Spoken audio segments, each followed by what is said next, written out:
before light, before the gods, before even the first heartbeat of creation, there was Ptah. He did not fight monsters. He did not lift mountains. He simply spoke, and the universe obeyed. This is the story of the God who created reality itself, not through war or fire, but through the power of thought and speech. In the oldest myths of Memphis, the city of craftsmen, Ptah was not a warrior or king. He was the thinker, the silent architect who imagined the world before it was born. The Shabaka stone, one of Egypt's oldest texts, says, Ptah, who gave life to all the gods and to their kas through this heart and this tongue. To the Egyptians, Ptah's heart was not emotion, it was mind, and his tongue was not speech, it was manifestation. Ptah didn't sculpt the cosmos with his hands. He conceived it in thought and spoke it into being. The stars, the gods, the laws of Maat, all of it came from the mind of Ptah. Where other myths begin with chaos and battle, Ptah's story begins with design. He imagined the gods Atum, Shu, and Tefnut.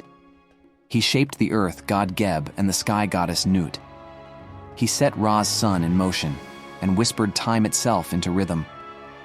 His form was calm, wrapped in linen like a statue come alive, because to Ptah, stillness was not weakness. It was potential. All creation began in stillness, and from stillness came power. Ptah was not only a cosmic creator, he was also the patron of builders, artists, and architects. Every craftsman, every sculptor, every mason in Egypt worked in his name.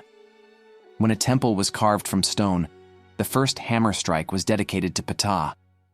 When a statue took form, the artist whispered his prayer. May Ptah's hands guide mine.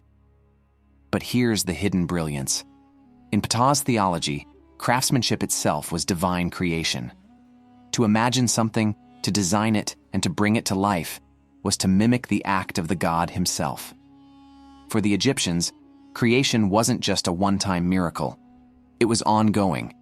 Every act of building, every invention, every new idea was Ptah's spirit echoing through human hands. As Memphis grew into the heart of Egyptian civilization, Ptah became the voice of stability and order.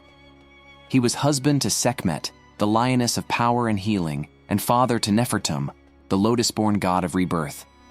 Together, they formed the Memphite triad, mind, force, and beauty. When the pharaohs claimed to rule by divine right, it was Ptah who granted them the authority, for he was the architect of kingship itself. Even the Great Pyramids, those eternal signatures on the horizon, were seen as reflections of Ptah's imagination made real. Every block, every line of symmetry, every secret chamber was an echo of divine geometry, a whisper from the mind of the creator. Ptah's myth contains something revolutionary, something no other god dared to claim. That thought itself is divine. To the priests of Memphis, Ptah wasn't a distant god of thunder or war. He lived in the moment between idea and action, between intention and manifestation. They believed that every word spoken, every image imagined, was a fragment of Ptah's own creative power. To think was to create. To speak was to command. In this way, the human mind became a mirror of the divine.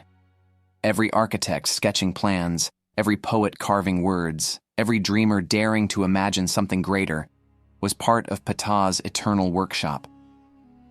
Ptah reminds us of something most myths forget, that creation isn't born from conflict, but from clarity. That true power doesn't come from conquest, but from consciousness.